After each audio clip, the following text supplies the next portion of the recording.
Banyak banget teman-teman semuanya yang bertanya tentang BBCA. Jadi sebelum aku jelasin lebih lanjut, kita cek dulu yuk singkatan dari BBCA itu apa. BBCA itu adalah program dari Bethel, yang dimana singkatannya itu Bethel Biblical Counseling Academy. Kalau kalian masuk sana nantinya, kalian akan belajar tentang konseling Alkitabiah. Apa sih itu konseling Alkitabiah? Konseling Alkitabiah itu, kalau konseling mungkin kalian udah tahu lah ya. Kalau misalnya kalian ada pergumulan, terus kalian datang ke gereja, biasanya kalian akan dipertemukan dengan konselor gereja. Nah, itu yang aku pelajari sebagai konselor, ibaratnya kayak gitu. Nah, tapi kalau di BBCA itu lebih mengacu semuanya kepada kecukupan Alkitab untuk menjalankan konseling. Jadi Alkitab itu cukup banget sebagai modul untuk konseling gitu. Dia tidak terlalu terintegrasi dengan psikologi gitu. Jadi dia lebih banyak bahas secara alkitabiahnya, dan of course kalian akan belajar Alkitab di situ. Kalau ditanya apa yang bisa membuat aku bahagia, gini loh, kalau misalnya menurut aku ya, kalau kita ngejar kebahagiaan nomor satu nggak ada habisnya, akan ada aja tuh kebahagiaan baru yang belum kita coba, ibaratnya kan gitu. Kalau aku sih lebih kepada puji Tuhan dan bersyukur atas kecukupan yang udah Tuhan kasih sih sama aku gitu, apapun itu bentuknya, baik itu nafas aja itu udah bersyukur banget. Kalau buat aku ya Tuhan masih bisa nafas gitu ya Tuhan. Aku punya Larry June, aku punya KitKat, aku punya orang tua yang sehat, punya nenek kakek yang sehat, punya mental yang cukup sehat saat ini gitu. So I'm very grateful. Kalau dibilang apa yang bikin bahagia, itu aja sebenarnya udah cukup ya, nggak muluk-muluk sih.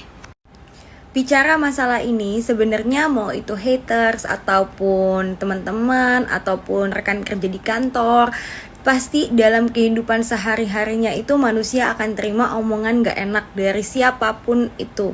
Dan aku mau sharing sedikit banyaknya pengalaman aku di dalam menghadapi hal-hal seperti itu.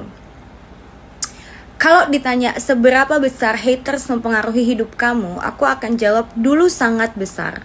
Dulu aku memberikan space besar untuk haters itu masuk ke dalam hati dan pikiran aku. Tetapi seiring dewasanya aku, seiring dipulihkannya aku sama Tuhan, aku jadi ngerti gitu bahwa yang membiarkan orang-orang yang punya mulut atau ketikan ataupun sesuatu yang gak enak terhadap kita itu masuk ke diri kita, ya kita sendiri gitu kan. Kenapa aku tadi sebut pemulihan dalam Tuhan bikin aku mengerti caranya menghandle omongan-omongan gak enak yang datang dari siapapun itu. Karena setelah aku dalam Tuhan dan aku pelajari identitas aku dalam Tuhan, aku tuh ngerasa semuanya tuh shifted, semuanya berubah. Yang tadinya aku pada saat ngelihat orang komen negatif tentang aku marah, aku bilang ke orang-orang, tapi kamu gak tahu aku tuh sebenarnya kayak apa. Sekarang semenjak aku tahu identitas aku dalam Tuhan, aku ganti. Mereka gak kenal aku, tapi Tuhan tahu aku. Tuhan yang paling tahu hati aku, pikiran aku, dan lainnya. Aku strong in the Lord. Aku dipilih, aku dikasihi, aku diampuni, aku dibebaskan di dalam Tuhan. Jadi semua identitas yang Tuhan kasih buat aku, semua mengganti omongan-omongan orang.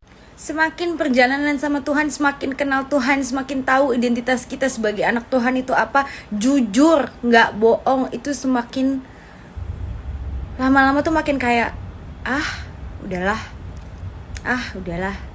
Papa udah ampunin aja, dia gak tahu. Semakin seperti itu gitu loh, sampai akhirnya aku ada di fase dimana kayak udah damai sejahtera aku hanya berasal dari Tuhan, dan itu harus aku jaga.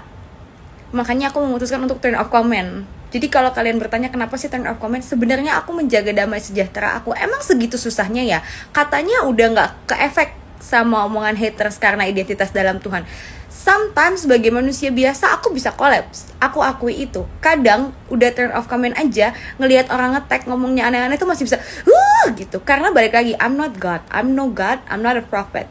Aku tetap manusia biasa. Jadi aku jaga sedemikian rupa damai sejahtera itu.